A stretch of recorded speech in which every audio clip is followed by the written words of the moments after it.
Si tu laisses ton argent sur ton compte courant ou même sur ton livret A, tu ne deviens pas plus pauvre d'un coup.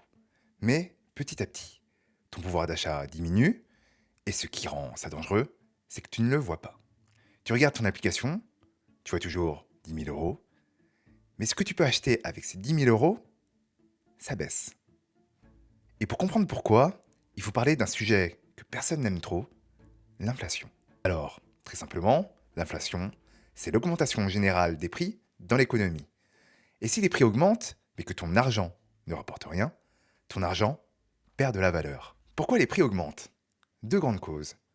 La première raison, la création monétaire. Quand il y a plus de monnaie en circulation que de richesses produites, chaque euro vaut un peu moins. C'est mécanique, plus il y a d'argent disponible, moins il a de valeur. La deuxième raison, les coûts de production. Si les matières premières augmentent, si l'énergie augmente, si les salaires augmentent, les entreprises répercutent ces coûts sur leurs prix. Et comme tout est lié, transport, production, énergie, ça finit par toucher absolument tout. En France, on a eu des pics autour de 5% en 2022 et 2023. Aujourd'hui, l'inflation a baissé, mais elle tourne autour de 2% en moyenne à moyen terme. Ce n'est pas énorme, mais suffisant pour grignoter ton argent dans le temps.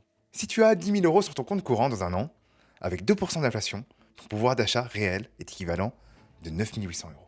Et si ça continue 10 ans, c'est comme si tu n'avais plus que 8 200 euros en pouvoir d'achat. L'argent est toujours là en chiffres, mais il achète de moins en moins. Maintenant, autre point important, pendant que ton argent dort, ta banque l'utilise. Elle ne le garde pas dans un coffre, elle le prête, elle l'investit, et elle gagne des intérêts dessus. C'est ce qu'on appelle la marge bancaire. Elle prête l'argent à un taux, elle te rémunère zéro, et elle garde la différence. Donc la question, ce n'est pas est-ce que l'argent travaille, la vraie question c'est est-ce qu'il travaille pour toi ou pour quelqu'un d'autre. Aujourd'hui, il existe des moyens de récupérer une partie de cette valeur sans immobiliser ton argent. C'est le rôle des comptes rémunérés bancaires. Par exemple, Trade Republic rémunère actuellement son compte à 2%, et Sumeria aussi autour de 2% actuellement. Ton argent reste disponible, mais au lieu de rapporter 0%, il rapporte un peu. Attention, les intérêts de ce type de compte sont imposés. Donc le rendement réel, c'est le rendement net d'impôt. A l'inverse, le livret A et le livret de développement durable et solidaire, le LDDS, sont défiscalisés. Ils sont parfaits pour l'épargne de précaution. Ton épargne de précaution, c'est ton filet de sécurité. C'est ce qui te protège des imprévus, voiture, santé, perte d'emploi, loyer. L'idée, c'est d'avoir au moins 3 mois de dépenses si ta situation est très stable. 6 mois si tu as, par exemple, un crédit ou des enfants. Parfois plus si tu es un entrepreneur, un indépendant, ou dans une situation qui est assez incertaine.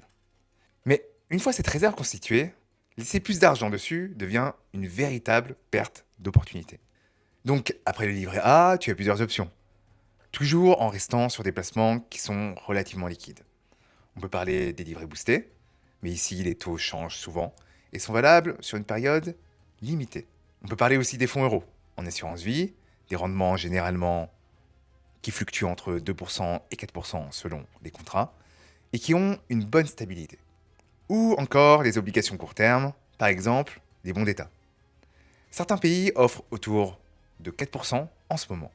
C'est le cas par exemple des États-Unis ou de l'Italie, sur des maturités qui sont assez courtes, jusqu'en 2040. C'est un rendement supérieur à la plupart des livrets, avec un risque assez faible, car l'émetteur est solide. Et ensuite, on arrive à la partie où la richesse se construit réellement, le long terme. Là, on parle d'actions, d'ETF, d'immobilier, de private equity. Oui, c'est plus volatile. Il y a des hauts, des bas, mais sur 10 à 20 ans, les probabilités d'être gagnant sont très élevées. Et c'est là qu'entrent en jeu les intérêts composés. Prenons un exemple. Tu investis 10 000 euros avec un rendement de 5% par an. Après 10 ans, tu ne vas pas avoir 15 000 euros, tu vas avoir environ 16 300 euros. Et après 20 ans, 26 500 euros.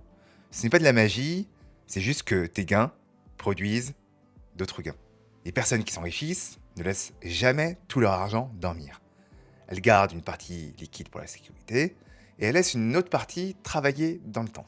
Donc si on résume, 1. Tu gardes le minimum sur ton compte courant juste pour vivre.